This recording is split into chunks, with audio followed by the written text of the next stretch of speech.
Welcome back everyone, it's Charlie. Toss a coin to your Witcher. This is going to be my new Witcher Netflix Season 2 video and a big breakdown of the Jason Momoa announcement. So you may have seen some of the news the past couple of days. I'll explain what's going on.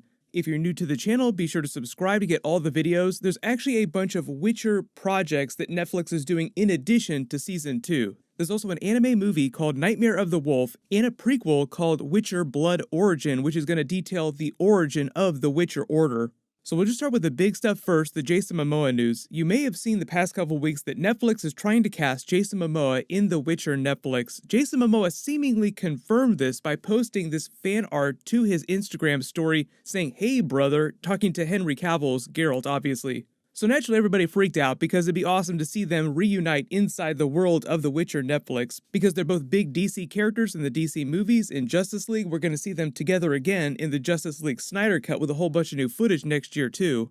But here's the thing, they're not casting him for The Witcher Netflix Season 2. They're in production for that right now. I'll explain what's going on with Witcher Season 2 in a second.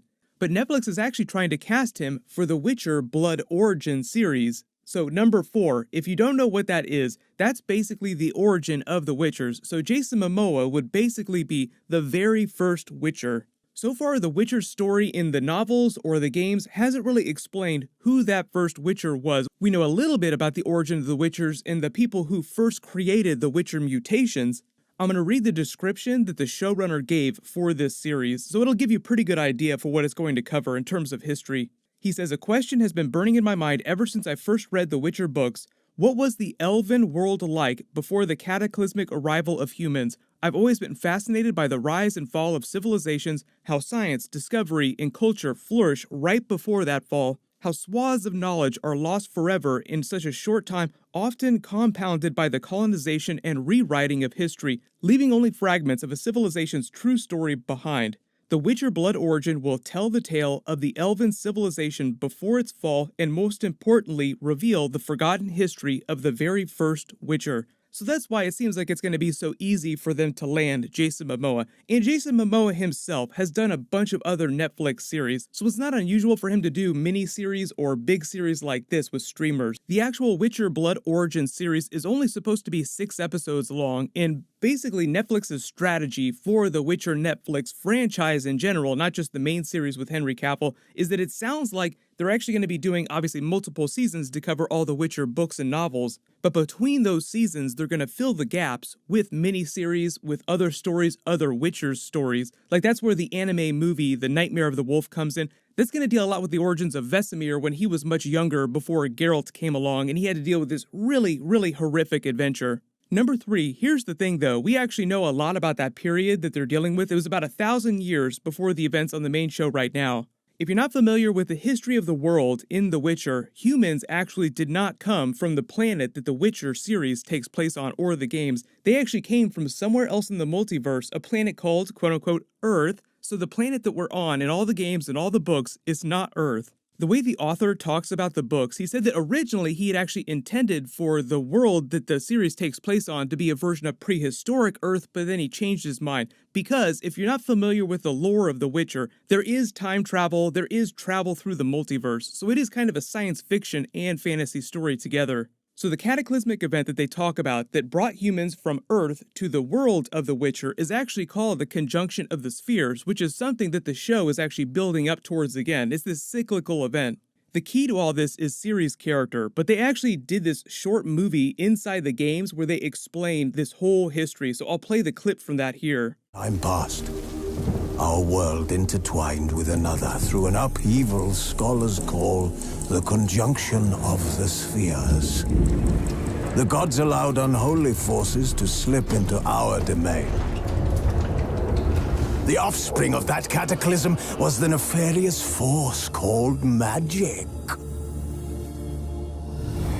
Yet we did not banish it, instead studying the vile arcane for our own power and wealth. And the monsters at our door, the unholy relics of this conjunction, the trolls, the corpse eaters, the werewolves, did we raise our swords against them? Or have we laid this burden on others? On so-called witches. Stray children taught the ways of foul sorcery, their bodies mutated through blasphemous ritual. Sent to fight monsters, though they could not distinguish good from evil. The flicker of humanity, long extinguished within them. Yes, their numbers have dwindled through the years, but a few still roam our lands. The way they talk about the conjunction of the spheres during that clip is actually basically when planets come into alignment and it allows other people from places in the multiverse, other worlds, to cross over into the world of The Witcher. And within the context of this clip, they're just talking about monsters coming to the world of The Witcher. That's where monsters came from, the multiverse. They used the conjunction of the spheres to cross over, but that's also what humans did a long time ago. So if you watch The Witcher Netflix Season 1, then you basically seen what's happened to elves in present day. They're slowly going extinct. Even though there's this ancient race, a lot of their history's been lost through all these wars with humanity. They've been kicked off their lands, there's the threat of another war coming again in present day. Most of this we get through Geralt's perspective because we're following him around through the story. Number 2, the origin of the Witchers in the Witcher schools is talked about a little bit piecemeal throughout the different books, so you don't get all that history in one big jump right at the beginning. Like a lot of big world-building fantasy authors, you don't get all the story right away. We learn a little bit about the mages that created the Witcher mutations during Season of Storms. According to scholars, it was the legendary mages Cosimo and his apprentice who actually created the mutations. We don't know a lot about the person that they tested those on, but based on what Netflix is planning here, it sounds like it would be that very first Witcher played by Jason Momoa. We don't know what his name is, it's not recorded in history. And even cooler, his apprentice after this went on to become even more famous in his own right, creating a lot of the most powerful spells that Triss and Yennefer wind up using in the books and the games in present day. There were only a couple scenes during The Witcher Netflix Season 1 where you actually see Henry Cavill taking his Witcher potions. We got a little bit of it during the trailer, but I'm sure there's a bunch of footage that wound up on the cutting room floor. They actually just dropped a big behind-the-scenes Witcher Netflix Season 1 series as well. It's sort of like extra bonus material about the making of the Witcher Netflix episodes. But the really cool thing about all this, the conjunction of the spheres, travel between the multiverse, obviously the origin of the Witcher series, the origin of humans in the world of The Witcher, is that Ciri is actually the key to sort of connecting all these different series in all these different time periods. They only hinted at Ciri and her Elder Blood powers a little bit during Season 1, but she is god-tier powerful. She can open portals to anywhere she wants to go to in time and space. It's almost like a Doctor Who situation. No joke, within the world of the story in the novels, she has actually traveled to different time periods and been to that original Earth in the multiverse that humans came from. The way the author talks about the original planet, he just talks about how humans basically trashed Earth so bad that they were forced to cross over into the world of The Witcher, and that was their last-ditch attempt to find some place to live that wasn't destroyed. So a big theme of the Witcher series that kind of plays out a little bit in the background during Season 1 is that sometimes humans are just as bad, if not worse, than the monsters that they hire Geralt to fight. So oftentimes, Geralt finds himself protecting the monsters more than the humans. This whole backstory that they're going to tell with the Witcher Blood Origin series about humans coming and basically taking over all the elves and the elder race's lands is going to do a much better job of showcasing that. Like, look how terrible these people are. I don't know if we're going to see Ciri jumping around in time and space during Season 2 or anything like that. It's a little early for something like that. She doesn't even understand her powers. Even in the books, when she gets older and she accidentally starts jumping around, portaling through time and space, she doesn't totally understand how she does it.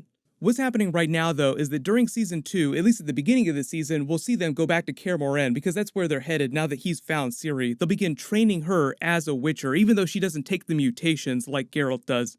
The reason why she doesn't take the mutations is because there's no one left alive that they know of that can create the potions that they need to undergo the Witcher mutations in the Trial of the Grasses. So even if someone wanted to become a Witcher, they wouldn't be able to fully become a true Witcher the way that Geralt and Vesemir are Witchers. That's okay though, Ciri is so powerful, she does not need to undergo the Witcher mutations in order to be an effective Witcher.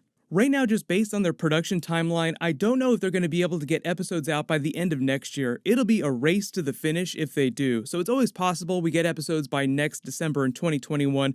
Everyone, let me know in the comments, what do you think about Jason Momoa coming to the world of The Witcher? It just sounds really cool. It seems like he'd actually fit in really well.